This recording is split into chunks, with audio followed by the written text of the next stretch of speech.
हे गाईज, आज आपण पुरी भाजी करणार आहोत. त्यासाठी 2 ते 3 आलू उकडून घ्यायचे आणि त्याला बारीक बारीक कापून घ्यायचं. त्यानंतर भाजी करण्यासाठी तेल गरम व्हायला ठेवायचं. तेल गरम झाल्यानंतर त्यात जिरे टाकायचं. त्यानंतर कांदा आणि मिरची टाकायची. त्यानंतर थोडंसं लसूण पेस्ट टाकायचा. त्याला छान मिक्स करून घ्यायचं. त्यानंतर थोडासा धना पावडर आणि जिरा पावडर टाकायचा. त्यानंतर भाजलेल्या खोबऱ्याचा पेस्ट टाकायचा.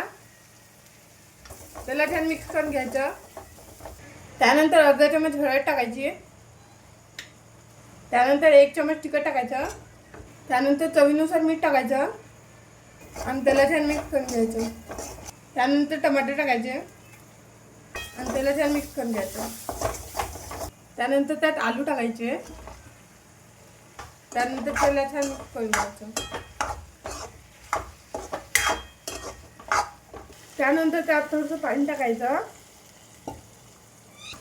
आणि त्याला छान मिक्स करून घ्यायचं. त्यानंतर ही आपली भाजी खाण्यासाठी तयार आहे. त्यात सांबार टाकायचा आणि त्याला छान मिक्स करून घ्यायचं. त्यानंतर ही आपली पुरी भाजी खाण्यासाठी तयार आहे.